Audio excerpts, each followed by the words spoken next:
Assalamualaikum warahmatullahi wabarakatuh.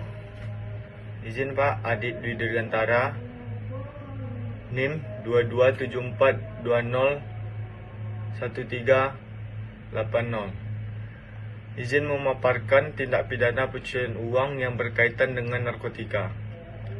Tindak pidana pencucian uang atau disebut TPPU dalam kasus narkotika merujuk pada proses menyamarkan atau menyembunyikan sumber dari uang yang diperoleh melalui kegiatan ilegal, seperti perdagangan narkotika. Dalam konteks narkotika, tindak pidana pencucian uang biasanya terkait dengan upaya pelaku untuk membersihkan uang hasil penjualan narkoba agar tampak sah dan tidak terdeteksi oleh otoritas. Di Indonesia, tindak pidana pencucian uang terkait dengan narkotika diatur dalam Undang-Undang Nomor 8 Tahun 2010 tentang pencegahan dan pemberantasan tindak pidana pencucian uang. Undang-undang ini bertujuan untuk mencegah dan memberantas praktik pencucian uang yang dilakukan oleh pelaku tindak pidana, termasuk pelaku narkotika. Dengan menggunakan TPPU, aparat penegak hukum dapat menindaklanjuti aset yang berasal dari kejahatan meskipun pelaku sudah terbatas dari tuntutan hukum terkait tindak pidana aslinya. Korelasi Undang-Undang Nomor 8 Tahun 2010 dengan kasus narkotika. Undang-Undang TPPU berfungsi untuk mengungkapkan dan menghambat praktik pencucian uang bersumber dari tindak pidana, termasuk narkotika. Salah satu prinsip dalam undang-undang bahwa pencucian uang biasa terjadi meskipun pelaku kejahatan, misalnya perdagangan narkotika, sudah dihukum atau ditangkap. Undang-undang TPPU memberikan dasar hukum bagi aparat untuk melacak, menyita, dan menyelesaikan kasus terkait harta yang diperoleh oleh kejahatan.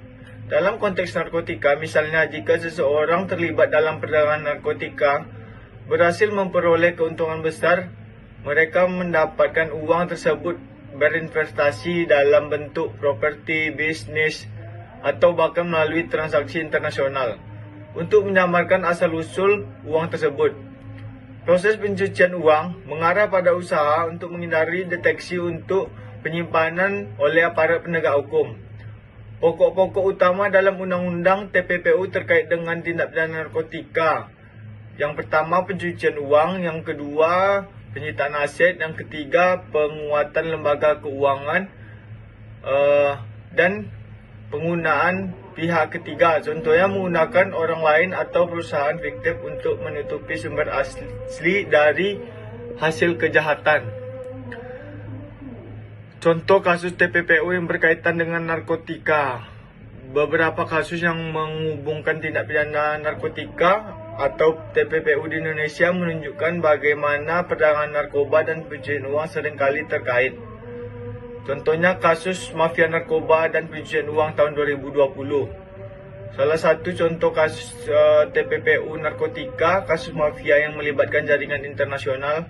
Dalam kasus itu, seorang pengedar narkoba besar menggunakan keuntungan bisnis narkotika untuk membeli properti dan membangun perusahaan legal.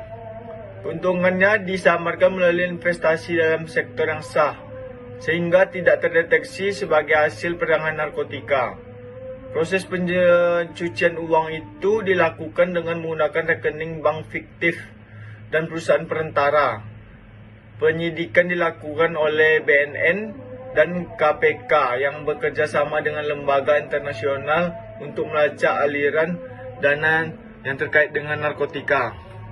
Sanksi dalam kasus TPPU terkait narkotika, dalam TPU sanksi dikenakan terhadap tindak pidana pencucian uang